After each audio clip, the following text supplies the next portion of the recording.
Morning dear students, in class 9th we have completed chapter construction and now we are starting chapter number 12 Heron's formula. ठीक है, तो Heron's formula जो है आपके mid term में तो नहीं आ रहा है लेकिन नेक्स्ट एग्जाम में आएगा, but in advance we are doing this. तो up to construction you have to complete your work. You have to preparation for midterm exam up to construction. Okay, so now we will learn what is in Heron's formula, what is the need of Heron's formula, why we are using it. In previous classes we have finding area of triangle with the help of 1/2 base into height. If you have right triangle with base and perpendicular, then you will apply 1/2 base into height.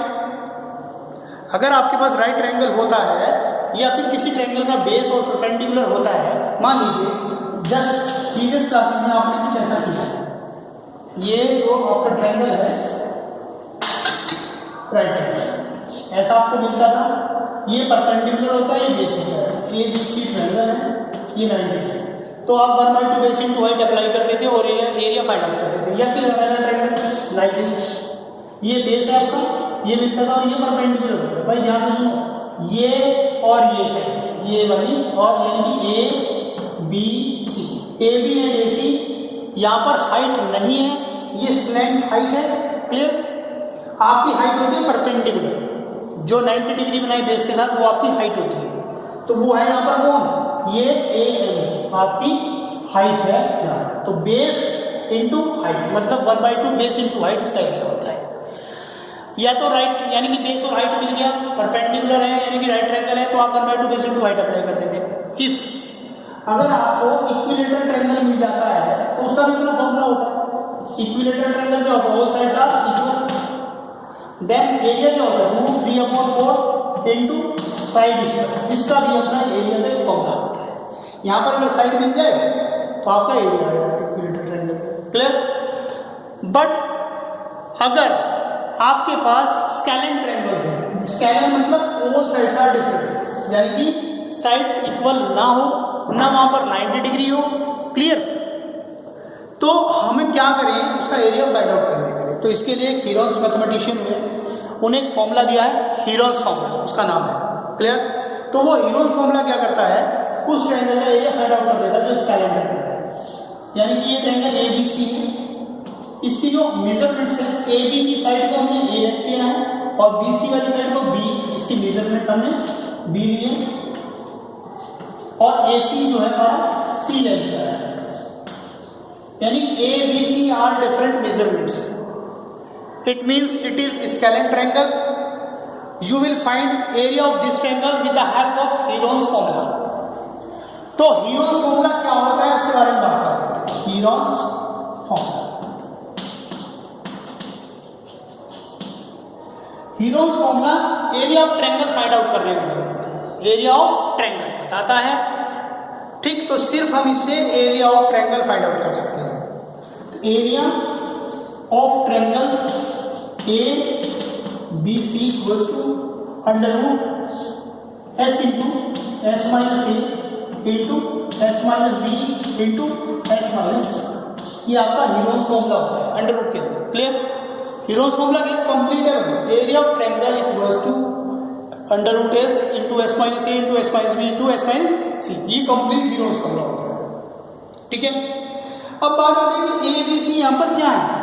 तो अभी मैंने यहाँ पर लिखा है A B C are the sides या measurement of length of triangle A B C. तो A B सी इसकी साइड्स हैं ट्रायंगल की. एस क्या है, एस यहाँ पर है सेमी पेरीमीटर. सेमी पेरीमीटर, अब सेमी पेरीमीटर क्या होता है, सबसे पहले पेरीमीटर जान लेते हैं. जैसे कि आपको पता भी होगा, पेरीमीटर जो है वो सम ऑफ ऑल साइड्स होता है. यानी ट्रायंगल में 3 साइड्स होती हैं, A B B C and A C, या फिर small A B and C. Clear? तो A plus B plus C यानी sum of all sides perimeter होती है. जरूरी नहीं कि ट्रायंगल पे ही अप्लाई होती है, सम ऑफ ऑल साइड्स, आप रेक्टेंगल पे अप्लाई कर दीजिए सम ऑफ ऑल साइड्स, जितनी भी साइड्स हैं उन सबका सम कीजिए तो पेरीमीटर होता है। ऑक्टागन पे अप्लाई कर दीजिए, और भाई 8 साइड्स होंगी ना, तो 8 साइड्स का सम कर दीजिए, प्लस कर दीजिए, that is called perimeter. Clear? तो यहाँ पर जो पेरीमीटर है उसका जो हाफ होता है उसे हम सेमी पेरीमीटर बोलते हैं, और जो सेमी पेरीमीटर होता है उसे हम एस से डिनोट करते हैं यहाँ पर। तो एस इक्वल्स टू है यहाँ पर जो पेरीमीटर है ए प्लस बी प्लस सी, ये तो हो गया हमारा पेरीमीटर, इसका हाफ कर दीजिए तो ये हमारा एस यानी सेमी पेरीमीटर होता है। और सेमी पेरीमीटर को हम किससे डिनोट कर रहे हैं? एस से, semi perimeter. Clear? Before applying Hero's formula, you have to find S because you are using S in this formula. Hero's formula apply करने से पहले आप S फाइंड आउट करेंगे, S पता चलेगा तो S की वैल्यू आप यहाँ पुट करेंगे। क्लियर? तो ये तो आपका इंट्रोडक्शन है हीरोज फॉर्मूले का। अब बात आती है कि हीरोज फॉर्मूला सिर्फ स्केलेन ट्रायंगल में अप्लाई हो सकता है? जी नहीं, इसके लिए रिक्वायरमेंट है 3 साइड्स, 3 साइड्स। तो किसी भी ट्रायंगल की अगर 3 साइड्स आपको पता है, चाहे वो राइट ट्रायंगल हो, वेदर इक्विलेटरल ट्रायंगल हो, आइसोसेलेस ट्रायंगल हो, किसी भी टाइप का ट्रायंगल हो, बस आपको 3 साइड्स पता होनी चाहिए। अगर आपको 3 साइड्स पता है तो आप हीरोज फॉर्मूला की हेल्प से उस ट्रायंगल का एरिया फाइंड आउट कर सकते हैं। तो सर क्या ये सभी ट्रायंगल्स पे काम करेगा? जी, ये सभी ट्रायंगल्स पे काम करेगा, चाहे वो राइट ट्रायंगल हो, इक्विलेटरल ट्रायंगल हो, चाहे आइसोसेलेस ट्रायंगल हो, बट शर्त क्या है कि 3 साइड्स आपको पता होनी चाहिए। क्लियर? तो वहां पर 1/2 बेस इंटू हाइट ना लगाकर आप इस फॉर्मूले को अप्लाई कर सकते हैं। इक्विलेटरल ट्रायंगल में √3/4 इंटू साइड स्क्वायर ना अप्लाई करके आप इस फॉर्मूले को अप्लाई कर सकते हो। ठीक है, बट 3 साइड्स पता होनी चाहिए। क्लियर? भाई इक्विलेटरल में तो पता ही चल जाएगी क्योंकि एक साइड जो होगी वही अदर साइड्स भी होती है। ठीक, अब इस फॉर्मूले की, इस लॉजिक का एक छोटा सा ड्रॉबैक है, वो क्या है?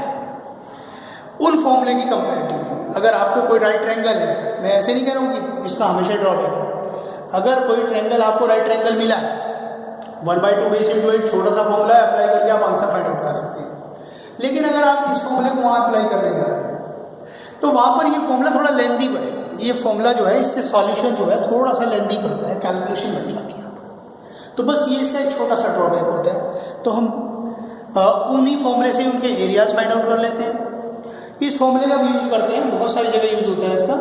तो जैसे ही आप प्रैक्टिस में आएंगे आपको खुद पता चलेगा कि इसके बेनिफिट्स क्या हैं, ये कहाँ अप्लाई किया जा रहा है।